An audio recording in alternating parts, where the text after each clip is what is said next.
생중계는 양보했다. 이 국민의힘의 얘기와 그리고 이정섭 검사 탄핵이 헌법재판소에서 기각됐다는 얘기가 저희가 준비한 상황입니다. 원래라면 지난 일요일이었을 겁니다. 한동훈 대표와 이재명 대표 원래 국회에서 대표 회담을 열기로 했었는데 이재명 대표의 코로나 확진 혹은 의제를 놓고 여러 기싸움, 삿바싸움, 줄다리가 이어지면서 도대체 여야 대표 언제 만나나라는 궁금증이 많았었는데 최종적으로 확정이 됐습니다. 이현종 의원님. 네.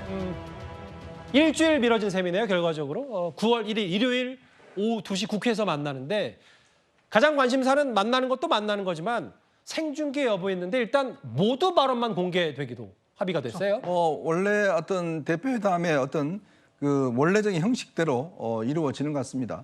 얼마 전에 우원식 국회의장이 아마 1일 날 할 것 같다라는 이야기를 했는데 결국 그게 내용이 맞았던 것 같아요. 원래 이제 이 회담이 연기되면서 꽤 이 대표회담이 이루어지기 어렵다는 전망들이 나왔습니다. 김민석 최고위원이 뭐 한동훈 대표가 아무 실권이 없다, 뭐 등등 이런 이야기도 나왔었고요. 뭐 그럼에도 불구하고 국민들에게 이제 약속한 회담이지 않겠습니까? 그리고 이제 9월 1일이면 이번 정기국회가 시작이 됩니다. 그리고 더군다나 이번 22대 국회 같은 경우는 아직 개원식조차 못했습니다. 자, 이런 상황이다 보니 아마 여야 대표들이 일단 만나서 국민들에게 충분히 이런 부분에 대한 좀 설득력 있는 이야기들을 좀 해야 될 필요가 있는 것이고요. 또 이제 현안들에 대한 어느 정도의 좀 합의들이 이루어져야 되는 필요성이 있습니다. 얼마 전에 이제 처음으로 여야 합의로 아마 어제 국회에서 많은 법안들이 일단 통과됐지 않습니까? 그렇지만 여전히 쟁점 사안들은 남아 있습니다. 자, 그렇기 때문에 일단 뭐 한 번에 모든 게 해결되기는 어려울 것 같습니다. 아마 뭐 합의하기도 꽤 어려운 상황인 것 같습니다. 그렇지만 일단 만난다는 것 자체가 중요한 거거든요. 이 여야가 만나는 거는 뭐 저는 당연히 이분들이 해야 될 일이라고 봅니다. 그렇기 때문에 뭐 여러 가지 현안들을 사안을 놓고 여야 대표 간의 어떤 이견을 좀 좁히는 뭐 그런 상황이 되었으면 좋겠습니다. 생중계는 전체 생중계는 양보를 했다는 게 국민의힘의 얘기고 모두 발언만 기존대로 공개하고 일요일 오후 2시입니다. 국회에서 여야 대표가 만나는데 결국 의제 중에 어제였나요? 이재명 대표가 한동훈 대표의 중재안도 한번 들어볼 필요가 있다는 취지, 한 대표에게 좀 힘을 실어주는 얘기도 했었는데 의정 갈등 얘기도 한번 논의될지 궁금합니다. 그런데 이 부분이 있어요. 오늘 한동훈 대표의 동선을 좀 살펴볼 텐데 오늘 오전 10시부터 정오 넘어서까지 대통령의 기자회견과 국정브리핑이 진행이 됐죠. 그 시간 국민의힘의 한동훈 대표는 생중계를 보는 대신에 현장 행보에 나섰습니다. 네, 뵙겠습니다. 고맙습니다. 고맙습니다. 우리가 정말 더울 때 밖에서 일하시는 분들에 대한 고마움을 많이 잊기 쉬운 것 같습니다. 대한민국의 수준을 높여주고 계시다는 점에서 전 대단히 감사드리고요.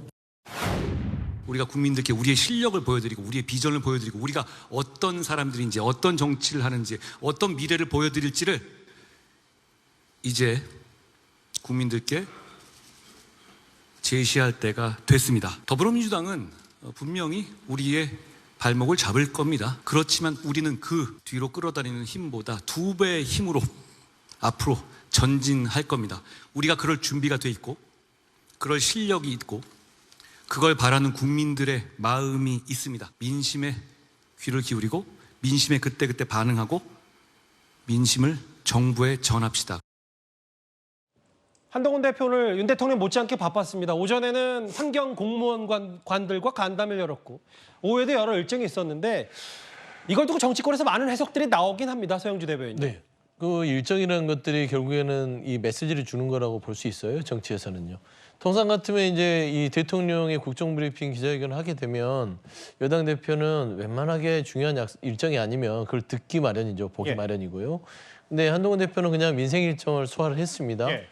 저는 제 생각에는 이게 의정 갈등, 이 용산과의 의료개혁과 이 마찰과도 어느 정도 좀 맞아떨어진다고 보고 있고요. 한동훈은 이제 한동훈의 정치를 가겠다라는 메시지라고 보면 될 것 같아요.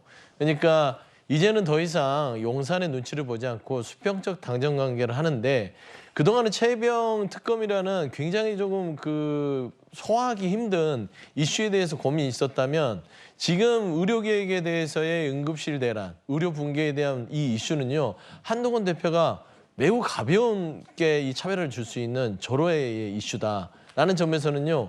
한동훈 대표가 일단은 의료개혁으로서 영상과의 차별화를 확실히 하고 이번 기회에 본인만의 어떤 정치색을 나타내면서 원내를 좀 장악하겠다라는 그런 의지가 있는 것이고 대통령이 저는 끌려가지 않겠다라는 메시지로 보입니다. 예. 그래서 저는 한동훈 대표 이번에 의료개혁에 대해서 영상과 각을 세운 부분들은요. 잃을 게 없어요. 저도 이기는 게임이다. 주도권은 한 대표에게 있다는 네, 말씀이시네요. 저도 이기는 게임입니다. 예. 결국에는 국민의 여론 자체, 특히나 63%의 당내 보수층의 지지와 국민들의 이런 응급실 현장에서의 의료 붕괴의 불편함을 여당 대표는 한동훈 대표가 용산과 눈치를 보자 각을 세우면서 이미 득점을 하고 들어갔어요. 그다음에 여야 대표 회담 자체도 이슈를 최병 특검에서 의료개혁으로 들어갔잖아요. 그 자체만으로 해도 모든 점에서 한동훈 대표가 불리한 게 하나도 없다라는 점에서 아마 본인이 자신감 있게 민생 행보를 통해서 자기의 정치를 보여주겠다라고 지금 좀 행보를 한 것 같습니다. 그 원래 보통 그런 경우가 있잖아요. 이제 화면을 잠깐 만나볼 텐데 2년 전 사례를 한번 사진으로 준비했어요. 왜냐하면 아까 서영주 대변인도 잠깐 말씀하셨다시피 보통 그 대통령이 뭐 긴급 기자간담회를 하거나 이건 2022년 10월 가을쯤에 있었던 그러니까 아시다시피 이태원 참사 관련 긴급 담화 때 저렇게 집권 여당들은 이제 국회 당대표 회의실에서 대통령의 담화를 보통이면 지켜보기 마련인데 이번에 대통령의 세 번째 공식 기자회견 때 한 대표는 한 대표 나름의 개인 일정을 소화했다. 그렇기 때문에 여러 해석, 정치적 해석들 아까 서영주 대변인은 이제 본인 스스로의 독자 행보를 시작했다고까지 평가하셨는데 일단 그런 부분이 있어요. 근데 또 다른 일정을 하나 소개해드릴 텐데 이것 또한 좀 눈여겨볼 만합니다. 오늘부터 국민의힘이 1박 2일간의 연찬회를 진행했습니다. 이현종 의원. 네. 어젯밤에 그 사전 공지가 하나 있었더라고요. 대통령의 의료개혁 관련 대국민 브리핑 전문을 읽고 연찬회를 참석해달라. 이게 일부 보도가 나왔는데 근데 이 연찬회 대통령이 이례적으로 참석을 안 했단 말이죠. 이거 어떻게 보십니까? 그렇죠. 보통 이제 여당이 연찬회를 할 때 대통령이 이제 참석하는 뭐 관례들이 있었습니다. 지금 특히 이제 다음 주부터는 이제 정기국회가 시작되기 때문에 예. 이제 여러 가지 어떤 국정 방향에 대한 것들이 이제 공감대를 형성하는 것인데 뭐 대통령 와서 예전에 보면 어퍼컷 한번 하고 또 건배 한번 하고 지난번 아마 때 결국 이제 그때 뭐 맥주 이렇게 마시고 했던 게 뭐 논란이 됐습니다만. 예. 그러니까 이번에는 이제 안 오고 대신에 이제 사회수석, 그다음에 정무수석, 그리고 보건복지부 장차관 이렇게 참석하는 걸로 알고 있습니다. 예. 그러니까 아마 오늘의 논의도 결국 이제 의료개혁 문제와 관련된 논의고, 그래서 아마 이제 사전에 대통령의 이제 지난 4월 1일 담화문을 다들 한번 꼭 읽고 와라, 즉 토론을 하겠다는 이야기예요. 예. 그래서 아마 담당자들에게 아마 질문과 이런 것들이 있을 것 같습니다. 그만큼 이제 오늘의 토론은 결국 우리가 봤지만 좀 불편한 대통령과 이제 한 대표 불편한 것들을 보여주는 것 같고, 그럼 또 한 대표 입장에서도 최근에 보건복지 소속 의원들하고 만났지 않습니까? 예. 그래서 이 의료 문제에 대한 이야기를 했고, 오늘 또 이제 사전에 읽어오라는 거 보면 결국 이 문제를 당 차원에서 좀 공감대를 좀 얻겠다. 그리고 실무자들에게 좀 따가운 질문들을 좀 하겠다. 아마 이런 취지인 것 같습니다. 질문 나온 김에 이현정 의원께 질문 하나 더 드릴게요. 그러면 이거 이제 한동훈 대표는 중재안 계속 얘기하고 응급상황 어렵다고 하고 대통령은 오늘 아예 세 번째 기자회견에서 못을 박은 셈이 됐잖아요. 오늘 한동훈 대표 이름도 직접 언급하지 않고. 그럼 결과는 어떻게 되는 겁니까? 결국은요, 이 국민들이 이 상황을 지켜보실 겁니다. 자, 그러면 한 대표의 말이 맞을까? 아니면 윤석열 대통령의 오늘 언급처럼 별 문제 없다, 이번 추석 때 아무 일 없을 것이다 라는 게 맞을까? 아마 그런 것들을 판단하시게 될 것 같아요. 그러면 결국 이제 아마 추석을 겪고 나면 윤석열 대통령 말대로 뭐 큰 일이 없었고 큰 불편이 없네 라고 한다면 괜히 한동훈 대표가 이거 대통령 하는데 좀 이 발목 잡는 거 아니야? 라는 뭐 이론이 있을 수가 있겠죠. 반면에 정말 응급의료 이 시스템이 지금 붕괴가 되고 꽤 어려운 상황이 된다 그러면 예. 아마 역시 한 대표의 어떤 말에 대한 무게가 실릴 것 같습니다. 그렇기 때문에 아마 한 대표도 지금 계속 독자 행보를 하는 것도 오히려 용산보다는 그냥 국민들을 보고 가겠다. 그리고 이번 추석 때 만전을 기할 수 있도록 그런 준비를 하겠다. 아마 그런 취지 같아요. 예. 결국은 앞으로 벌어질 일, 정말 정부가 잘해서 어떤 무리가 없다라면 모르겠습니다만은 문제가 발생하기 시작한다 그러면 아마 그때는 이 당의 어떤 주장 이런 것들이 힘을 얻지 않을까라는 그런 생각을 해봅니다. 오늘 연찬회 앞선 행사에는 한동훈 대표가 참석해서 거대 야당 공세에 맞서 싸울 것이고 108명이면 부족하지 않다. 여기 화면에 나온 내용 말고도 국민 눈높이에 맞춰서 용산 대통령실에 할 말을 하자라는 취지 얘기도 한동훈 대표가 이 연찬회 자리에서 언급을 했거든요. 단합과 동시에 할 말 쓴소리, 민심을 잘 반영해서 용산에 전달하자는 취지 얘기도 했다. 근데 김기훈 부대변인, 국민의힘 소속이시니까 다음 화면을 보겠습니다. 저희가 분기점마다 국민의힘 당내 여론을 대표하는 당원 게시판 얘기도 좀 많이 하고 있는데 이게 사실 가장 뜨거웠던 게 거의 10,000개 가까운 글이 올라왔었던 김경수 전 지사 복권 문제 때. 근데 이제 윤 대통령을 향해서 국민생명담보로 자기 정치만 한다는 얘기도 있고 마이웨이 기대도 없다. 또 계속해서 이 끊임없는 어찌 보면 이게 한동훈 대표 이른바 요즘에는 윤한 갈등은 N차 윤한 갈등이라고까지 부르던데 당원 게시판도 두 쪽으로 물론 뭐 개수 차이가 있겠습니다. 두 쪽으로 갈라졌어요. 어떻게 보세요? 당원들이 이를 바라보면서 굉장히 좀 화가 많이 나 있을 겁니다. 좋은 취지로 개혁을 한다고 하지만 그 과정에서 이견이 표출이 됐고 이견이 해석되는 과정에서 눈살 찌푸리는 장면이 연출됐기 때문이라고 보는데요.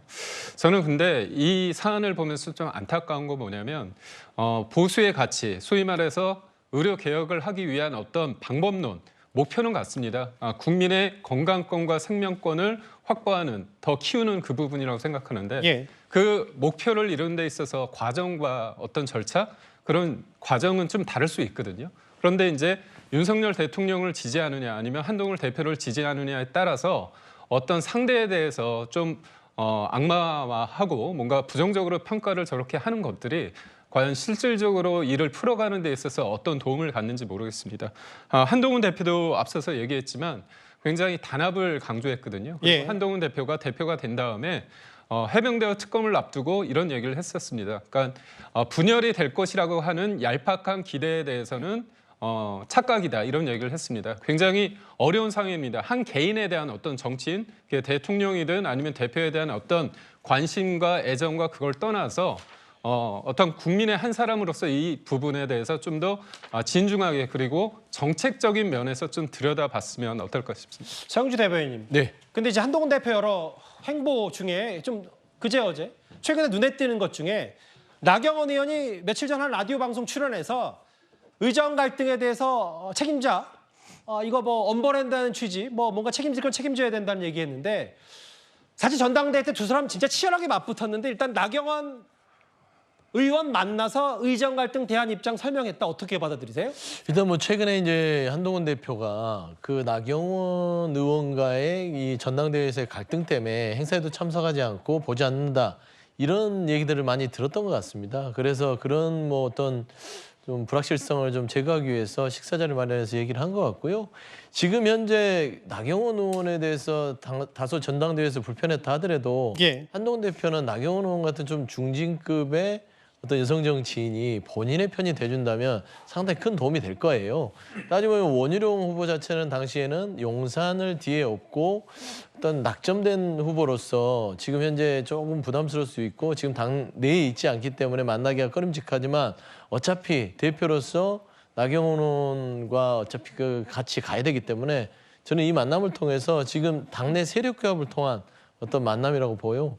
저는 이런 부분들이 한동훈 대표가 조금씩 정치적인 부분들에 있어서의 뭐 탈바꿈을 하고 있다고 보는 것이고 또 나경원 의원이요. 생각보다 또 한번 이렇게 선택을 하면 용산보다는 한동훈 대표가 가까울 수 있는 예. 그런 여지가 있는 어떤 정치인이기 때문에 저는 일단 뭐 관계 개선을 위해서 조금씩 다가가고 있다. 좀 그렇게 평가가 됩니다. 오늘부터 진행된 연찬회 화면에 흰색 상의를 입은 한동훈 대표가 이제 옆에 장동혁, 인요한, 김민전 여러 최고위원들 같은 자리, 같은 열에 앉아서 연찬회 준비하는 모습도 보였습니다. 그런데요, 1박 2일 연찬회, 한동훈 대표 체제 국민의힘. 이번 주 돌아오는 일요일에 또 이재명 대표 만나고 하니까 그 의제와 관련해서도 잘 지켜보겠습니다.